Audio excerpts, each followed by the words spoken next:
Los aumentos salariales superan al tema inflacionario. ¿Usted lo ve así? Lo veo así y además creo que hace muy bien el gobierno. La Argentina se hundió en el populismo porque el régimen populista tiene un elemento económico básico que es la inflación. Hasta 1945, Alfredo, la inflación en Argentina era promedio de 1900 a 1945, era el 2,1% anual. Claro. Y la gente ahorraba en pesos y había un sistema económico razonable. En 4 años, en el 49, ya llegamos al 45%. Y ahí empezó un fenómeno que no paró nunca, porque el populismo se basa justamente en el fenómeno inflacionario. O se habla del 45 con la irrupción del peronismo. Con la irrupción del peronismo, está muy claro. El populismo se basa en ese fenómeno, en el corto plazo. Yo te meto dinero en el bolsillo, vos estás bien un par de meses, después pagas las consecuencias y le echamos la culpa a otro. Y me parece que el gobierno ha hecho muy bien en identificar el núcleo inflacionario y sobre todo me parece que es una respuesta también muy fuerte a muchos sectores que piden una baja de impuestos, que por supuesto tiene que ocurrir, los impuestos son muy altos, pero el gobierno está bajando el peor de todos los impuestos, porque es un impuesto que afecta directamente al núcleo, afecta al sistema productivo, porque es imposible tener una economía que funcione y que crezca con este nivel de inflación. No es casualidad que las únicas dos economías con estos niveles inflacionarios en toda Sudamérica son las únicas que no crecen, que son Venezuela y Argentina. Entonces, la inflación es el peor impuesto porque ataca el sector productivo, impidiendo que crezca, y ataca a los trabajadores y a la clase media. Entonces, y sobre todo la inflación de alimentos. Este es otro punto, que hay una parte de este número, 2,7, que es inflación heredada, porque hubo también que actualizar tarifas, hubo también que reconocer el atraso cambiario en su momento. Entonces, cuando uno ve la inflación de alimentos y ve bajar la inflación de alimentos, creo que el número da 1,2%. 1,2%. Sí, es un tema debatible de expertos. Yo creo que hay que mirar un poquito los números. La balanza comercial está dando positivo, ¿no? Y las reservas están aumentando. Entonces es difícil, podemos discutir, se puede ver la evolución histórica, pero hoy el gobierno lo que está haciendo justamente es atacar el núcleo principal. Y uno de los núcleos principales es de todo el sistema desquiciado que dejaron, es justamente el de la inflación. Y una forma clara de utilizar eso es hacer una especie de ancla cambiaria. Después, está claro, yo simpatizo con aquellos que dicen, bueno, hay que ir a $1, puede ser, es probable, hay que bajar los impuestos, puede ser, es probable, pero lo que les pido a todos es que nos ubiquemos un poquitito. Porque yo cuando escucho a veces, no, hay muchas dudas en este aspecto y en este aspecto. Menos mal que hay dudas, porque antes no teníamos dudas, antes íbamos directo a la hiperinflación y al cementerio, hace 9 meses nada más. Entonces me parece que hay que tener un poquitito de calma y sobre todo respetar lo que ha hecho el ministro de Economía y el gobierno, que como dijo el presidente del PRO, ha sido un milagro. Todos creíamos muy difícil evitar la hiperinflación, todos creíamos muy difícil, y digo una cosita más, se habla también del precio de la recesión. Muchachos, yo me acuerdo, los sensibles sociales, acuérdense, para solucionar una crisis macroeconómica mucho más ligera que esta, que fue la del 2001, sí, prendieron fuego en las calles, pero cuando ves los números del 2001, dámelos de nuevo, ¿no? Para solucionar, Duhalde metió 10%, menos 10%, se achicó el PBI en el año 2002, con Duhalde. Acá estamos hablando, están haciendo un escándalo recesivo cuando en realidad se calcula que a lo sumo andará por el 3 y algo por ciento la recesión total, y cuando todos los sectores económicos empiezan a dar en verde y están mostrando crecimiento y están mostrando un crecimiento pequeño de los salarios y las jubilaciones por sobre la inflación. Bueno, vamos en el buen camino, ¿no? ¿Qué significa políticamente? Bueno, significa muchas cosas. Desde la Cámara es poco, obviamente, lo que se puede hacer desde la Cámara de Diputados, sí, pero algunas cosas hemos hecho que yo quiero destacar, porque, por ejemplo, hemos emanado una resolución de común acuerdo con todos los bloques, incluyendo al peronismo, en relación a la exigencia de la liberación inmediata de todos los rehenes, y en particular de los rehenes argentinos, pidiendo su aparición con vida. Y hemos estado permanentemente activos del lado de Israel y de su derecho a defenderse con absoluta claridad, sobre todo por parte de los bloques, de mi bloque y de otros afines. En general, ¿qué es lo que quiere decir esto? Mirá, en el mundo vivió un pequeño periodo de euforia, hasta el punto que Fukuyama hablaba del fin de la historia, porque parecía que la opción de capitalismo más democracia había quedado establecida después de la caída del muro de Berlín y que el resto era simplemente avanzar en ese sentido. Y el mundo se despertó en el año 2001 con la caída de las Torres Gemelas. Yo en aquel año, el año siguiente, publiqué un análisis de esto, en el cual caracterizo justamente, marco las similitudes que había entre el islamismo terrorista de Al-Qaeda en aquel momento y el nazismo.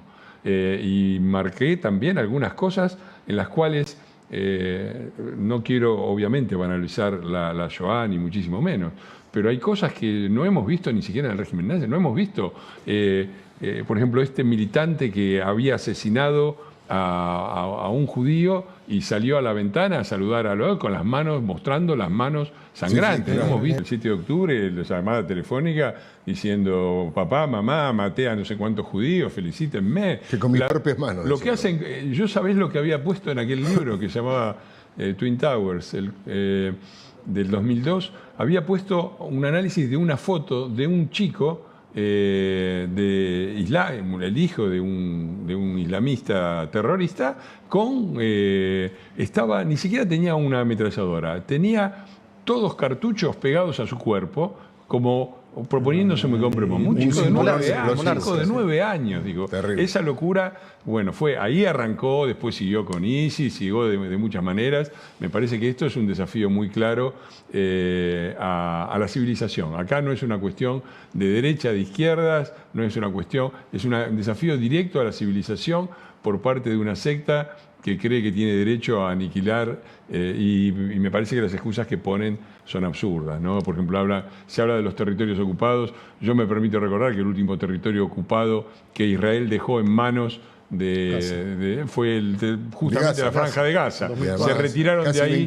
Tuvo que entrar el ejército a sacar a 9.000 colonos judíos porque muchos no se querían ir. Hubo tiroteos entre el ejército y los israelíes para salir. Les dejaron ahí y con los fondos que le daban los países desarrollados, sobre todo la Unión Europea, hicieron túneles, financiaron la construcción de misiles y empezaron a bombardear Israel desde el otro lado. Así que cuando hablan de territorios ocupados, muchachos, deberían mirar un poco cuál ha sido el resultado de lo que han hecho, porque son plenamente responsables. Mira, yo creo que yo tengo algunas diferencias con el gobierno en algunos temas de la agenda internacional, pero que me parecen absolutamente secundarias. El balance es este: hace un año la Argentina estaba con Maduro, hoy está con la oposición que quiere restituir la democracia y los derechos humanos en Venezuela. Hace un año estábamos diciendo a Putin: queremos ser la puerta abierta en América Latina para Rusia. Hoy estamos claramente, y el presidente ha sido condecorado por Zelensky, del lado de Ucrania, que ha sido sanguinariamente, criminalmente invadida.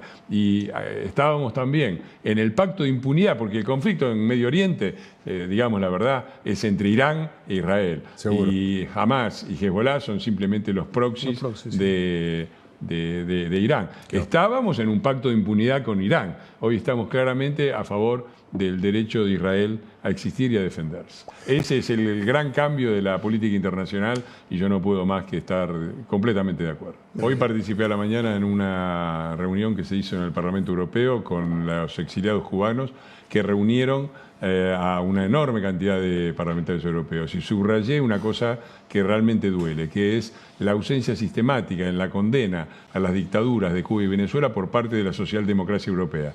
Una socialdemocracia europea que yo voté como ciudadano español cuando vivía en España, fin de los 80, votaba al PSOE de Felipe González, no al de Zapatero, no al aliado de Podemos, y votaba cuando también como ciudadano italiano vivía en Italia, votaba al Partido Democrático, no sino el que había. La socialdemocracia europea ha tenido un nivel de condescendencia y de tolerancia con regímenes infames como el de Cuba y el de Venezuela, sin la cual no se puede explicar el avance y la persistencia de estos regímenes. Esperemos que alguna vez esto cambie. Déjame decir cómo lo veo yo, no estoy muy de acuerdo. ¿Cuál es el bien que se intenta preservar? el equilibrio de poderes, ¿no? Lo que dice el peronismo es, o los que querían modificar esto, dice mucho poder por parte del Poder Ejecutivo que pueda sacar decretos y que necesiten las dos cámaras, mucho poder para el Ejecutivo. Sí. Pongamos una que con una cámara basta y redistribuyamos el poder del Ejecutivo hacia el Legislativo. Equilibrio de poderes. Bueno, vamos al equilibrio de poderes. Yo estoy completamente de acuerdo que tiene que haber equilibrio de poderes. Cuando lo puso el peronismo y cuando gobernó el peronismo en todo su...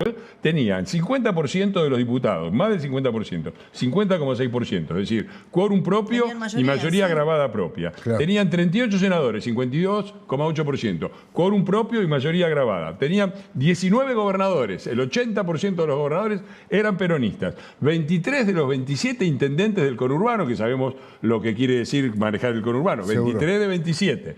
23 de 27.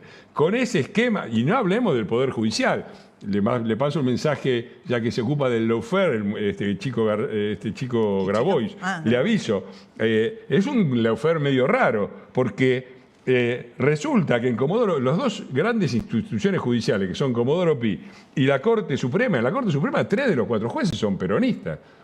3 de los 4 son peronistas. Pero a ver, yo he visto mucho lawfare en el mundo. Puede ser que haya lawfare en el mundo, pero nunca he visto que la presidenta de un partido se queje de lawfare cuando 3 de los 4 de la Corte Suprema los puso su partido. 9 de 10. 6 de los 8 de Comodoro Pi. Hay 8 en Comodoro Pi.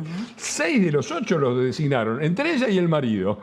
Y el presidente de la Corte Suprema, ministro de Justicia del marido. Bueno, todo esto maneja el peronismo. Maneja el peronismo el poder, que desde luego que hay que quitarle la posibilidad. ¿Por qué? Porque manejan el Poder Ejecutivo, el Senado, los diputados, los piqueteros, los intendentes, los gobernadores. Ahora, ¿qué tiene Milei?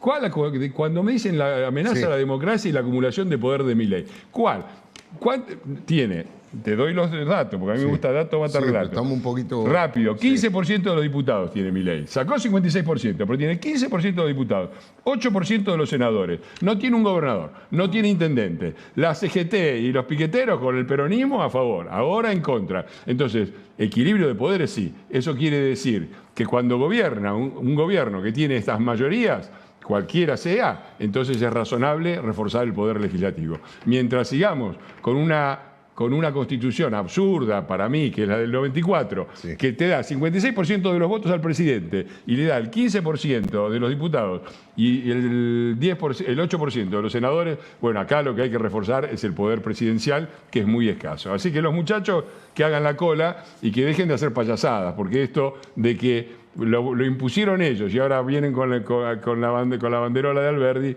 no se la cree nadie, y los que se la creen o son ingenuos o son cómplices. Nos tenemos que ir. Perdón. Gracias, ministro Waldo Wolf. Difícil con Fernando. Diputado Fernando Iglesias, muchísimas gracias.